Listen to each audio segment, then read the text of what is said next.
සුබ දවසක් ඔයාලා හැමෝටම. ඔයාලා හැමෝගම සාදරයෙන් පිළිගන්නවා කේන්ද්‍රීය ලංකා YouTube channel එකට. ඉතින් අපි අද මේ වීඩියෝ එකෙන් කතා කරන්න යන්නේ කේන්ද්‍රයේ කුජ 7 වෙනි ස්ථානයට හෙවත් විවාහ ස්ථානයට පිහිටීම ඔබගේ ජීවිතයට කොහොමද බලපාන්නේ කියලා.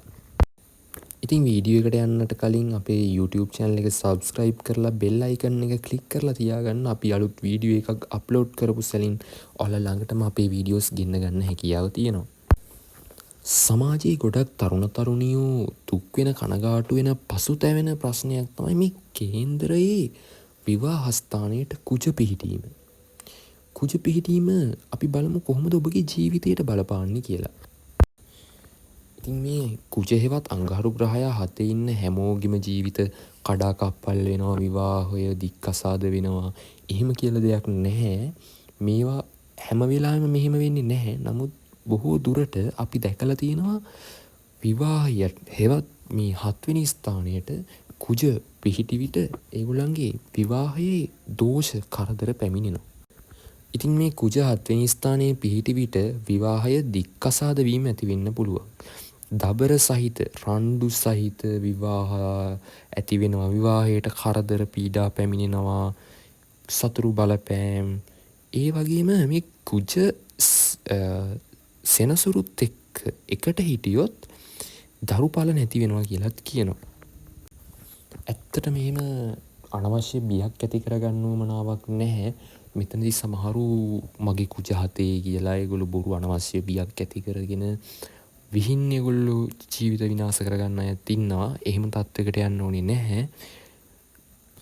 ඒ වගේම තවත් එක් මතයක් තමයි කුජ හතේ සිටීම. කුජේ හතේ තැන්පත් වීම සිදු වෙන්නේ සමහරලාට කුජ හතේ තැන්පත් වෙන තැනැත්තගේ පරම්පරාවේ යම්කිසි කෙනෙක් විවාහයකට බාධා කරලා, විවාහයක් කඩාකප්පල් කරලා, විවාහයක් පැවැත්වෙන අවස්ථාවකට බාධා කිරීම වැනි හේතුන් නිසා කියලා එක් මතයක් තියෙනවා.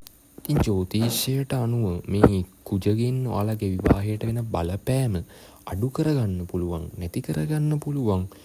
කුජ හතේ සිටින පුද්ගලයෙක් කුජ හතේ සිටින පුද්ගලයෙක්වම විවාහ කර ගැනීම තුලින්. ඉතින් මේක අපි ඇත්තම ප්‍රතිඵල තියෙන දෙයක්. සමීක්ෂණ වලින් පවා ජ්‍යොතිෂවරුන්ගේ අත්දැකීමෙන් දන්නවා කුජ හතේ සිටින තැනැත්තෙක් කුජේ හතේ සිටින තැනැත්තියක් හෝ තැනැත්තෙක් විවාහ කර ගැනීම තුලින් මේ කුජගේ බලපෑම නැති කරගන්න පුළුවන්. ඉතින් මේ කුජ හතේ සිටින පුද්ගලයෙක් කුජ හතේ සිටින කෙනෙක්ව විවාහ කර ගැනීම තුලින් මේ දෝෂ නැති කරගන්න පුළුවන්. ඒ වගේම දික්කසාද වීම, කාලත්‍රයා මිය යෑම වැනි දේවල් සිදු වෙන්නේ නැහැ. කුජ හතේ සිටින පුද්ගලයෙක් කුජ හතේ සිටින පුද්ගලයෙක්ව විවාහ කර ගැනීම තුලින්.